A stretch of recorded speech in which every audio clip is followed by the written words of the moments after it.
La voz del tripartismo, es decir, la voz colectiva de los empleadores, los trabajadores y los gobiernos, es el instrumento de desarrollo más importante que tienen los países.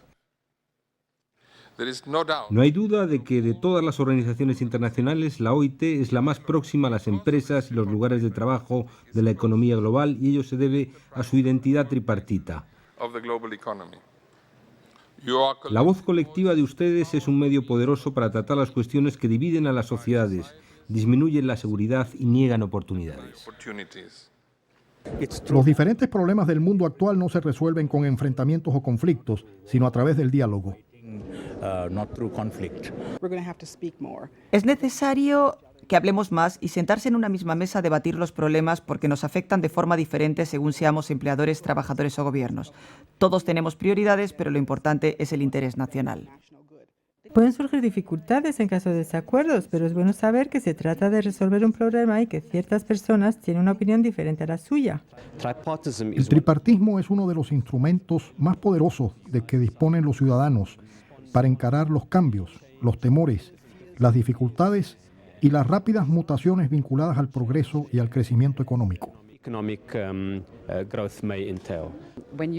Pensar en la OIT es pensar en tripartismo. Sin duda es un aspecto fundamental de la organización.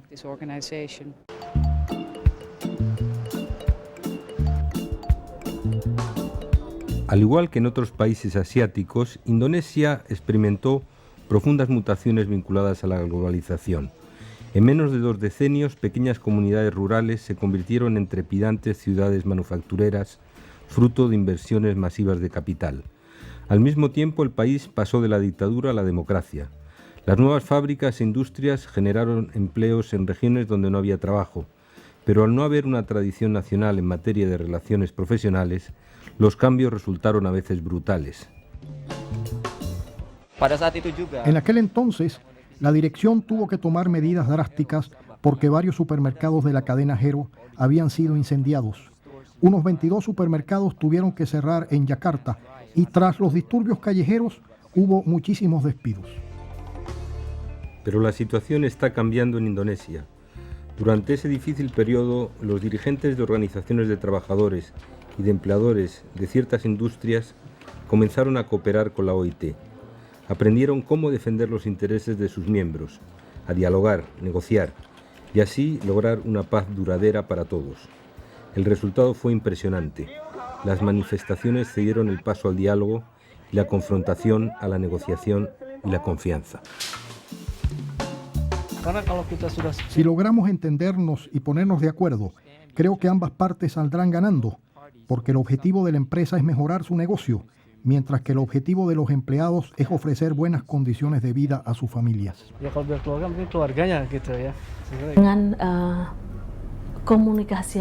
Si se intentan resolver los problemas con una buena comunicación y un intercambio de opiniones, todos están más dispuestos a comprenderse y aceptarse y a seguir colaborando en el futuro.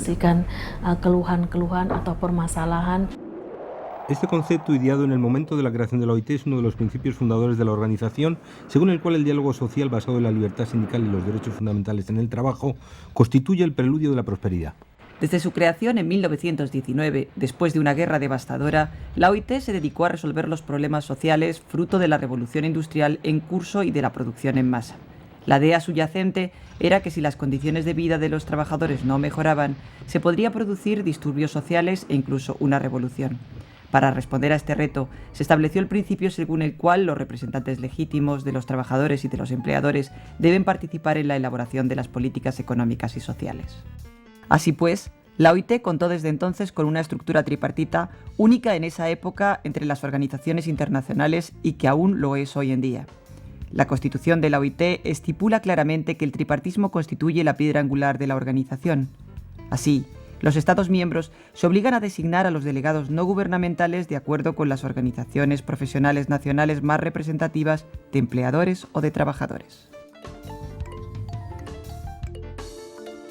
La Constitución prevé un equilibrio de poderes en el seno del Consejo de Administración de la organización, ya que los representantes de trabajadores y empleadores disponen conjuntamente del mismo número de escaños que los miembros gubernamentales.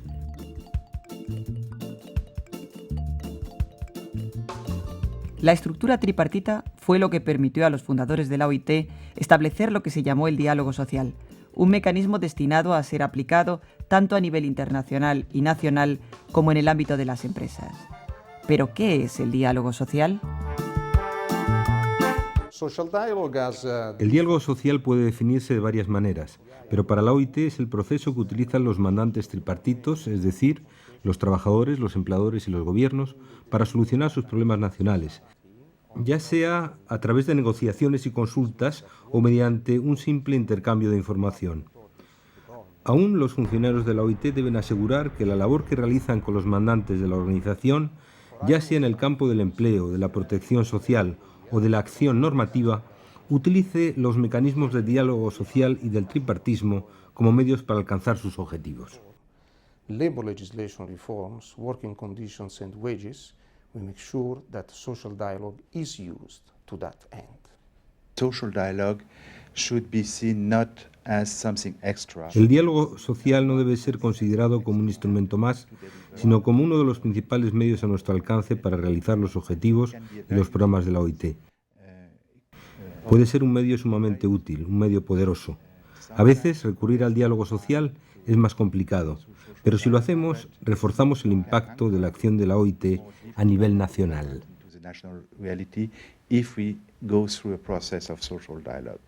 Es cierto que a veces es difícil, pero a través del diálogo social se logran muchos más avances que lo que se puede uno imaginar, en la medida en que hay conciencia y que hay oportunidad de debatir los problemas y de buscar la mejor solución para todos. Esto, cada uno defiende sus intereses, cada uno defiende naturalmente a quienes representa. El hecho de que el diálogo sea difícil, el hecho de que por sus mandatos los interlocutores adopten posiciones divergentes, esta es precisamente la razón por la que el tripartismo es tan importante. Gracias al tripartismo, cada parte puede defender sus intereses fundamentales en un clima que, según el caso, será sereno o tenso, pero como tenemos que conciliar nuestros intereses, nos esforzamos por encontrar soluciones que respondan a las inquietudes y los intereses de cada uno. Una vez que entienden que estoy defendiendo los intereses de mis mandantes, el diálogo es más fácil. Estoy aquí para defender ciertos intereses, así como ustedes defienden los suyos, pero debemos lograr que todos converjan. Hace mucho tiempo que los gobiernos ya no pueden resolver estos problemas por sí solos, si es que alguna vez lo lograron. Ahora es necesario que los ciudadanos participen, en particular los actores sociales. En otras palabras, el diálogo social es un medio que permite lograr mejores soluciones que se sabe van a funcionar. Durante los 2 decenios que siguieron a su creación, la OIT se empeñó en elaborar normas destinadas a mejorar las condiciones de trabajo, en particular los salarios, los horarios y la eliminación del trabajo forzoso. Pero a medida que la amenaza de una nueva guerra crecía, se vio claramente que aún faltaba algo. Se comprendió que el tripartismo no puede funcionar hasta tanto los interlocutores sociales, trabajadores y empleadores, no sean totalmente libres, capaces de ejercer sus derechos fundamentales y de respetar legítimamente los intereses de sus mandantes. La Declaración de Filadelfia, adoptada en 1944, cimentó la futura labor de la OIT al afirmar que el trabajo no es una mercancía, al consagrar la libertad de asociación como uno de los objetivos de la OIT, al colocar a la OIT en el centro de la lucha mundial contra la pobreza y al reafirmar que el tripartismo constituye un instrumento esencial para ganar esta batalla. Pocos años después se adopta el Convenio 87 sobre la libertad sindical y el Convenio 98 sobre el derecho de negociación colectiva, que son la base sobre la que se sustenta el diálogo social y las relaciones profesionales verdaderas y constructivas. Mi propio país, Sudáfrica, vivió una experiencia verdaderamente excepcional con el tripartismo, que utilizó como herramienta para encarar retos muy difíciles. Recurrimos al tripartismo para resolver el problema de la violencia política y crear un nuevo entorno favorable a una lucha pacífica por el poder.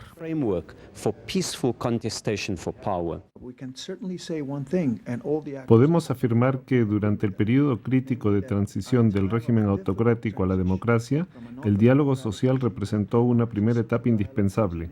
Así lo reconocen todos los actores nacionales. Indispensable porque Sudáfrica era un país dividido y el diálogo social permitió reunir en una misma mesa para hablar de problemas comunes a personas que siempre se habían enfrentado como enemigos. At the same table to discuss common issues. One of the key elements is transparency and accountability. Para obligar a los responsables políticos a actuar de forma transparente y responsable, lo mejor es no dejarles en paz. Deben rendir cuentas de sus acciones. Por ello, el diálogo social abre nuevos campos al debate público e incluso a la impugnación de políticas impuestas. Y esto ocurre en todos los países, aún en los de menor desarrollo. Were imposed from above. Antes de pedirle a mi colega europeo, bueno, yo comencé viniendo a esta organización hace más de 30 años y cuando lo hice se daba un contexto muy especial, no solo en mi país, sino en Latinoamérica en su conjunto. No había libertad en la mayor parte de los países, había regímenes autoritarios y la gran sorpresa que tuve, digamos, fue ver que acá había un diálogo institucional entre trabajadores, empleadores y gobiernos, mostrando una faceta distinta de ese espíritu adversarial con que tradicionalmente habíamos visto los empresarios de mi país y de mi región las relaciones laborales. En algunos casos, el diálogo social fue determinante para iniciar un proceso de desarrollo económico duradero y sostenible. El mejor ejemplo de esto es Irlanda. Hace 20 años, la situación de este país era catastrófica. Ireland 20 years ago was a basket case.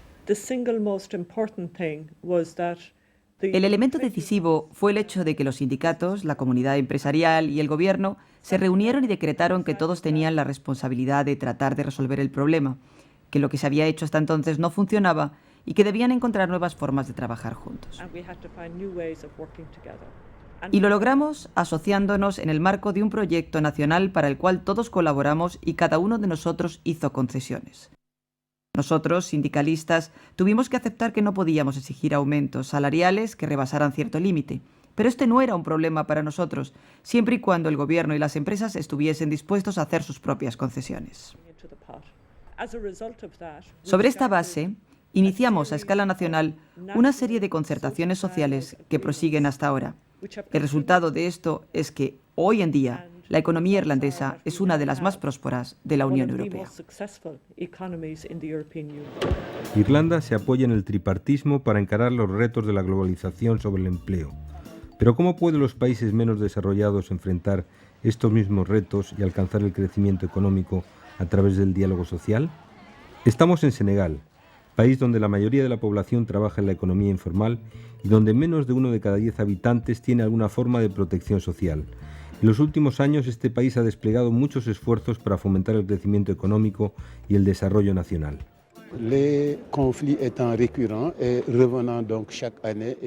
Los conflictos eran continuos y repetidos por las mismas causas, problemas y estrategias que solo generaban nuevas huelgas. Esta situación era dañina para el desarrollo económico y social del país. Comprendimos que teníamos que evolucionar hacia un marco de acción que redujera las tensiones y entablara negociaciones que pusieran fin a todos estos conflictos.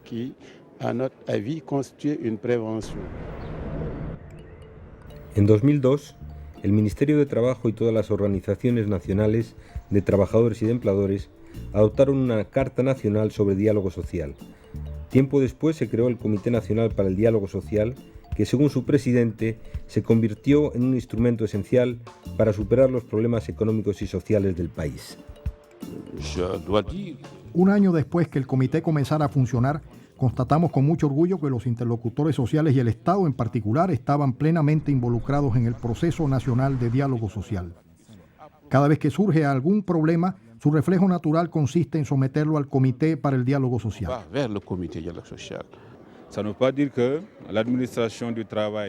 Esto no significa que la Administración del Trabajo, en su función original, no pueda solucionar los problemas que se presentan. No estamos en un mundo sin poder ejecutivo, sino que ahora disponemos también del diálogo social y del tripartismo. Desde este punto de vista, el comité fue creado para ayudarnos. Una de las tareas encomendadas al comité consiste en ampliar la cobertura de la seguridad social. Con apoyo de la OIT, se está creando un programa que permitirá el acceso al seguro de salud para los trabajadores del sector del transporte y sus familias, lo que abarca a más de 400.000 personas. En este tipo de situación, Los trabajadores y los empleadores desempeñan un papel muy importante, pues son ellos quienes respectivamente van a financiar el seguro de salud y a beneficiarse del mismo. Por lo tanto, es importante que participen en la fase de diseño del programa para que éste responda tanto a su capacidad financiera como a las necesidades de la población meta.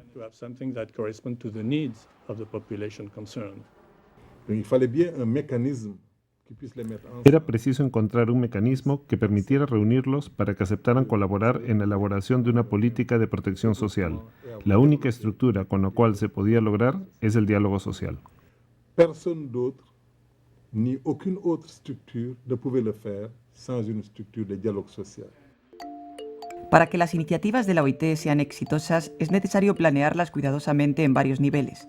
En el seno de la OIT, el Servicio de Diálogo Social, Legislación y Administración del Trabajo tiene por misión promover las ventajas del diálogo en el marco de la agenda económica, mientras que el Servicio de las Actividades Sectoriales se dedica a reforzar la capacidad de los mandantes en sectores específicos de la economía.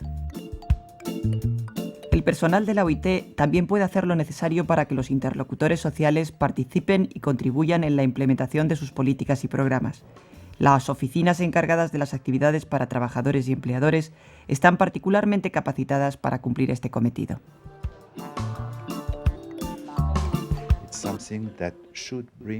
Si esta acción se lleva a cabo en forma de vida, no tardará en aportar un valor añadido a su proyecto y sus actividades.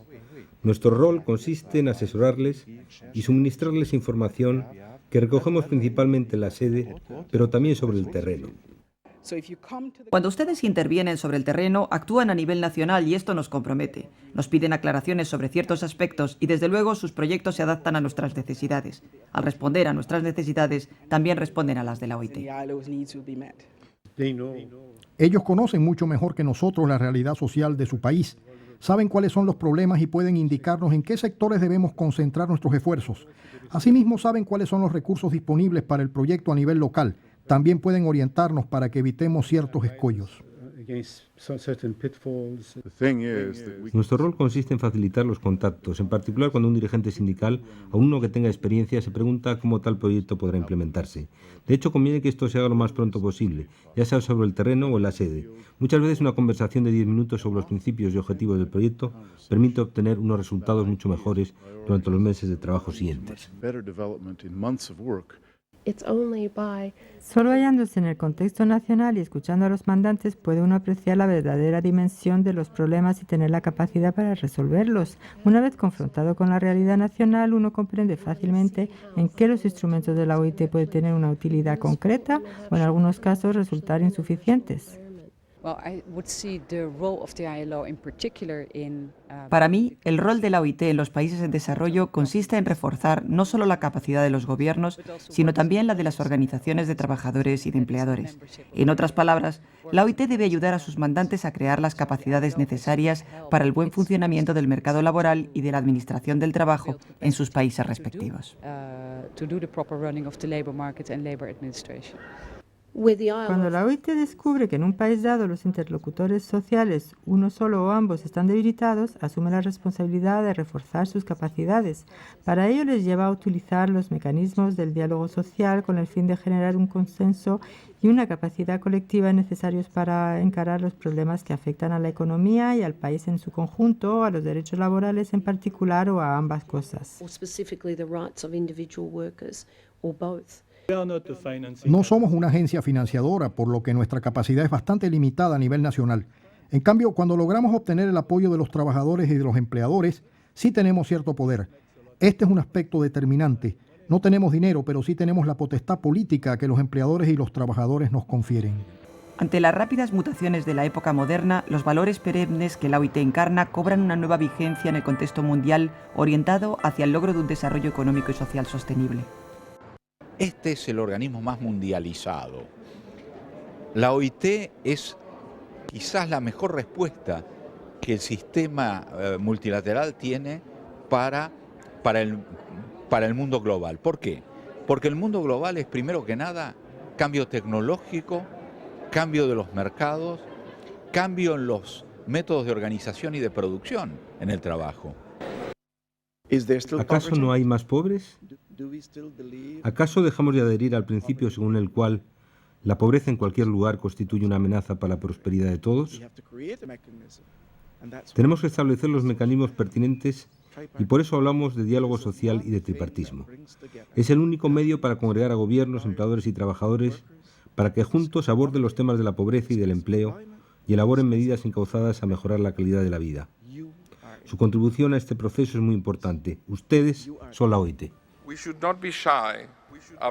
No debemos subestimar nuestras capacidades. El hecho de que no estemos siempre de acuerdo en nuestras reuniones es algo natural, pero sí somos expertos en el arte de crear consensos constructivos. El tripartismo es un instrumento subutilizado. Es nuestra responsabilidad utilizarlo más a menudo y mejor.